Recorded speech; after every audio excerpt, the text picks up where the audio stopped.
Hey, it's NHL Draft today, but don't get too excited because the Boston Bruins don't have a pick until the third round on Thursday. For the moment, anyways, provided there's no trade movement between now and then. Let's talk about the perfect scenario for the Bruins at the draft, as well as what Don Sweeney and Cam Neely were saying about the offseason outlook here on today's episode of Locked On Boston Bruins. You're Locked On Bruins, your daily podcast on the Boston Bruins. Part of the Locked On Podcast Network, your team every day.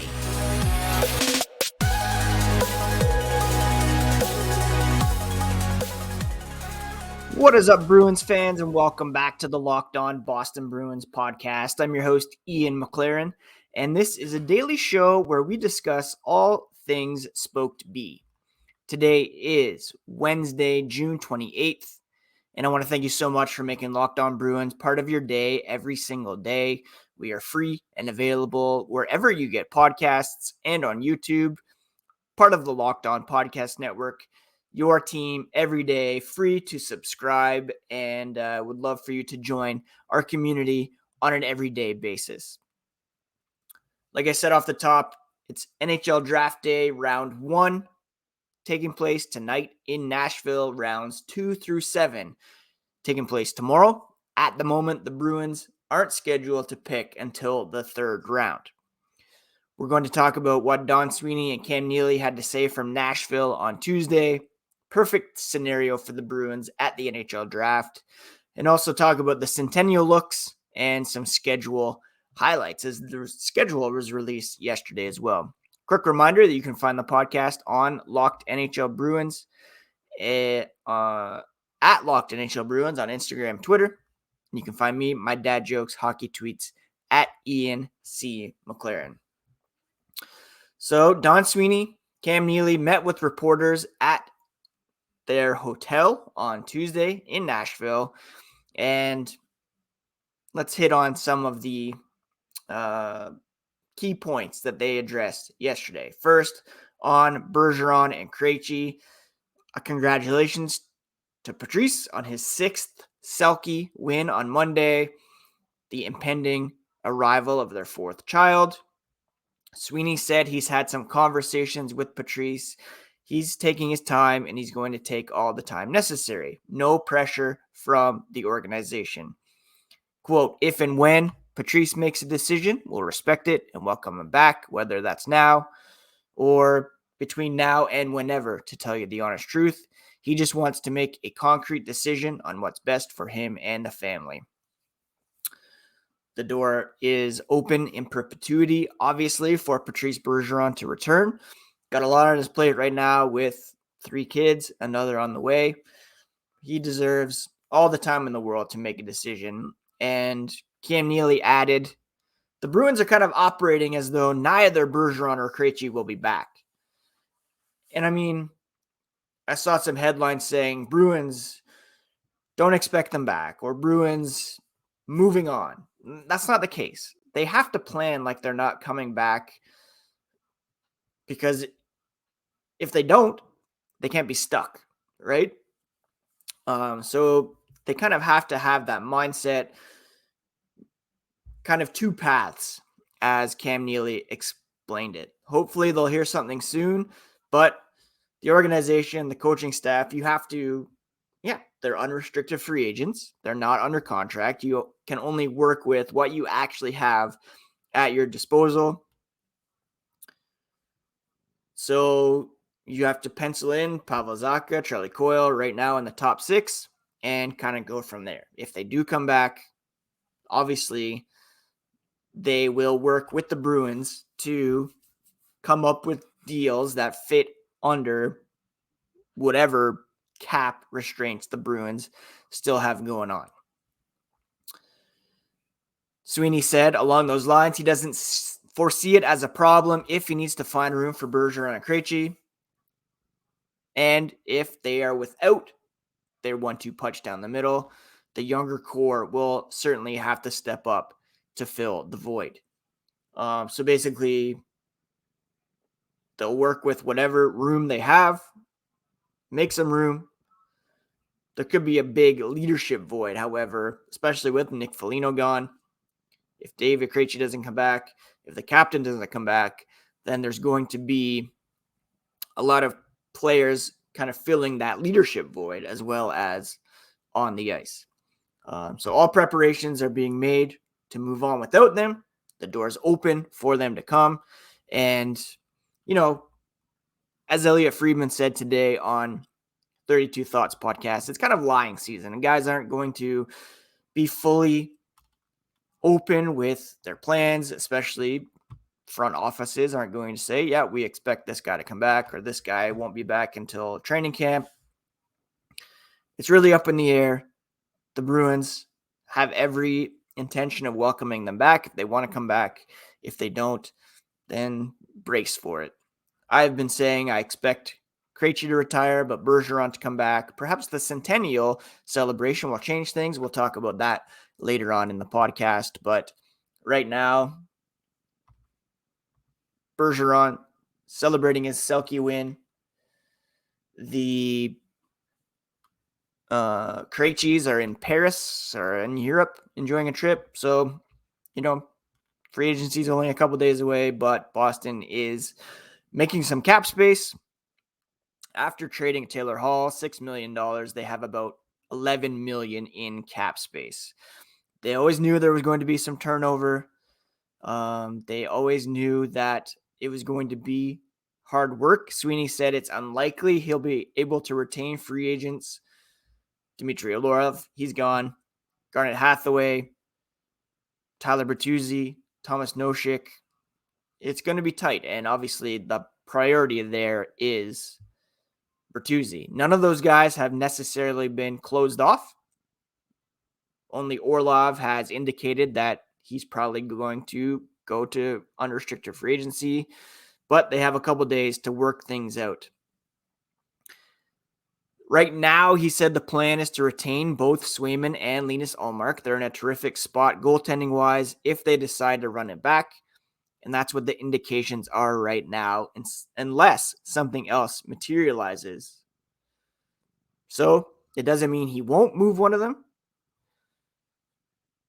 The goalie market is an interesting one right now, he said. So seems like he's getting some calls, but the plan right now is to run them back. Now, here's the problem. You had the $4.5 million due to Bergeron and Krejci's bonus overages. That right there is Swayman's salary. So they've already had to make some tough decisions. Cam Neely said it was unfortunate to lose Taylor. They loved him as a Bruin. But with Pasternak's extension kicking in, with those bonus overages, that's a lot of cap space taken up, and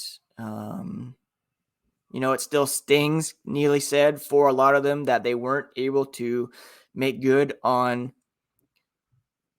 what they did in the regular season. They weren't able to succeed in the playoffs, but they made their bed, they went all in, it didn't pay off, and here they are. So not really anything new from Sweeney and Neely yesterday.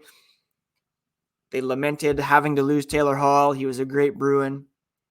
They're giving Krejci, Bergeron all the time to make their decisions.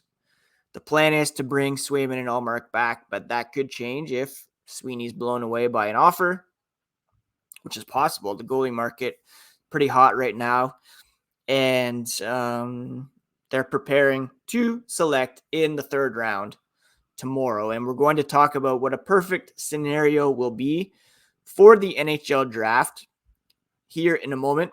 But first, a quick word about today's sponsor, our friends over at FanDuel. This episode is brought to you by FanDuel Sportsbook, and you can make every moment more by visiting FanDuel. Take your first swing at betting on Major League Baseball with FanDuel and get 10 times your first bet amount in bonus bets, up to $200.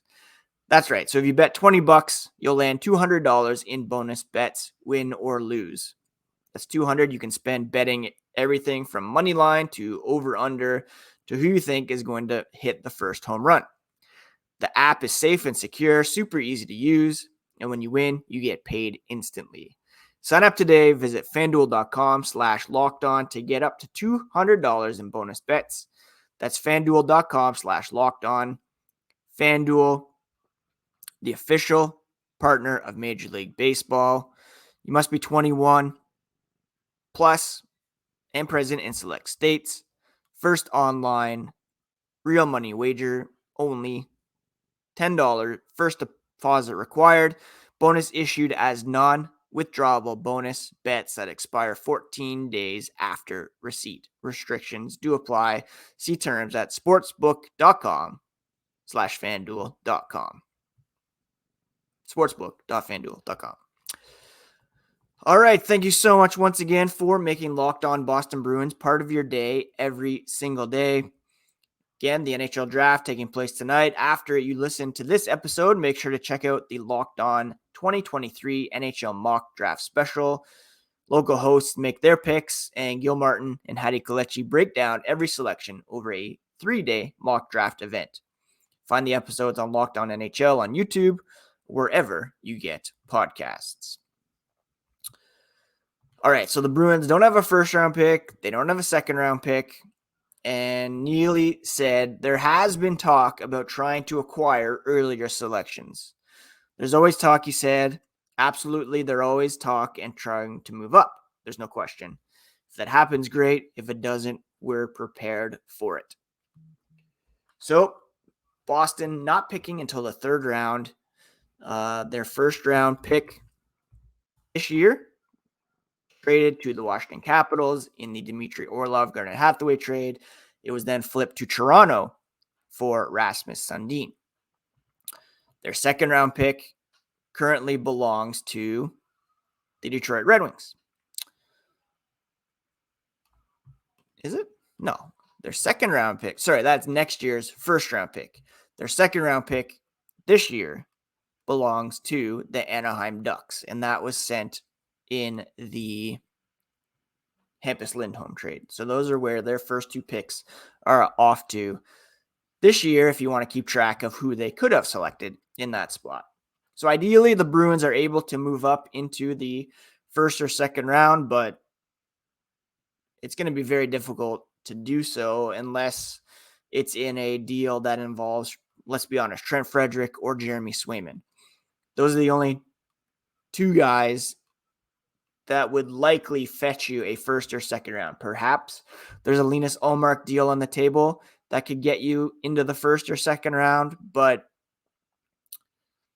it's not likely. So perfect scenario at the NHL draft. Well, the perfect scenario is that the Bruins find someone in the third round that's been as successful as some of the guys that they have snagged in the third round in the past. The best player from the third round, as we talked about a few weeks ago, obviously Brad Marchand, 947 career games, 862 points. Most recently, Matt Grzelcyk was a third round pick, 85th overall. We have, some guys further back in Bruins history who were decent picks, but when you're talking about greatest all time, it's definitely Marchand. Finding a guy like him in this draft would be game changing, and we probably won't know for a couple years anyways, because third round picks usually or hardly ever make the jump right to the NHL. Marchand himself drafted in 2006. He played a couple more seasons in the QMJHL, a couple seasons in Providence before making the jump in 2010, rookie season back in 2011 when the Bruins won the Cup. So I guess if you're looking to get into the first round of the draft, you are looking at Bessie. The likes of Jeremy Swayman, Trent Frederic being moved out. Perhaps Linus Ullmark can get you into that range as well. Otherwise, the Bruins will be silent until the third round tomorrow in Nashville. At that point, hopefully they can get someone who has slipped a bit or provide some value there, please, ideally, take the best player on the board. Do not go for position. Do not go for local guys. Just take the best available player. I beg you, Don Sweeney, tomorrow, take the best available player. Coming up after the break, we are going to take a look at Boston's schedule and also comment on the Centennial crest that was revealed on Wednesday. But first, thank you once again for making Locked On Bruins part of your day. So much appreciated, and please do smash that subscribe button so that you never miss a thing. The NHL announced the 2023-24 regular season, and the Bruins are celebrating their 100-year milestone, opening the season with a special pregame ceremony on October 11th, when they will host Taylor Hall, Nick Foligno, and the rest of the Chicago Blackhawks. Now, as part of this celebration, the Bruins will host some era nights as well, a way to honor the rich 100-year history of the Boston Bruins. Each era night will celebrate various players and teams from iconic eras in Bruins history. The first eras night will be on October 28th, where they will honor the early years, 1924 to 1959. On November 18th, they'll celebrate the big bad Bruins of the 60s and 70s. Then the Lunch Pail AC era night will be on December 16th. And then we got New Blood, New Beginnings, the 1986 to 2000 era. And then the return of a champion era on March 7th. They also unveiled a pretty sweet new crest that I am going to share here. And I just absolutely love this crest. Those of you who have listened to the podcast for a while know that I came up during the Bruins from the mid 80s, early 90s, late 90s, and I was in love with this particular logo that the Bruins are bringing back. I love the clean look that they have with these jerseys as well. Don't have a full picture of the jerseys, but the simple look on the shoulders, black. They're going to have the Centennial crest on there. And I'm very much looking forward to seeing that in action for the Bruins next season. It's just a beautiful, beautiful look. And let's see if there's more images here on this page. Oh, Bruins, fix your links. The Centennial link is dead. Anyways, I love that logo. I wish they would make it permanent. It seems as though it's only going to be there for one season,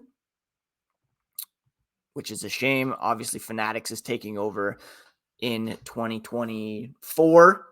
Who knows what they're going to come up with, but I really wish they would just keep that look for the foreseeable future. Some other highlights on the schedule include, there's a game in Toronto, day after my birthday. That'd be really fun. Leafs visit Boston for the first time on November 2nd. Their longest homestand will take place in February. They'll host the Flames, Canucks, Capitals, Lightning, Kraken, Kings, Stars. They'll conclude the regular season at TD Garden against the Ottawa Senators. All-Star Weekend is up here in Toronto, February 2nd and 3rd. And I'm just really excited to get going. They'll start against Chicago, against Nashville. They don't play an Eastern Conference opponent until October 28th, which is very weird. Chicago, Nashville. Then they go out west, San Jose, LA, Anaheim, Chicago, host Anaheim. Their first game against the Atlantic Division, the Eastern Conference, is Saturday, October 28th against the Detroit Red Wings, which is kind of weird, but here we are. If you want to see the full schedule, go visit the Bruins website. All right, so that's it for today, my friends. Not really a ton going on in terms of tangible stuff.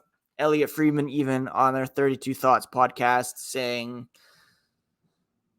he doesn't know what the Bruins are up to. Nobody really does until they pull something off. They want to re-sign Bertuzzi. A goalie could be moved. They still have lots of work to do to free up some cap space. Even after trading Taylor Hall, they still have $11 million and 9 roster spots to fill. So a lot of heavy lifting left. And again, they are not on the draft board until round 3 tomorrow afternoon. I believe that pick will be number 92. So get some popcorn, sit through the first 91 selections, and then we'll get to our Bruins and see if they can find anything of value in the third round. Tomorrow's episode will break down anything that occurs here today and talk about Bruins options in the third round, any surprises from the first round, and bring you all the latest on the black and gold here on the Locked On Boston Bruins podcast, part of the Locked On Podcast Network, your favorite team every single day. Take care, friends.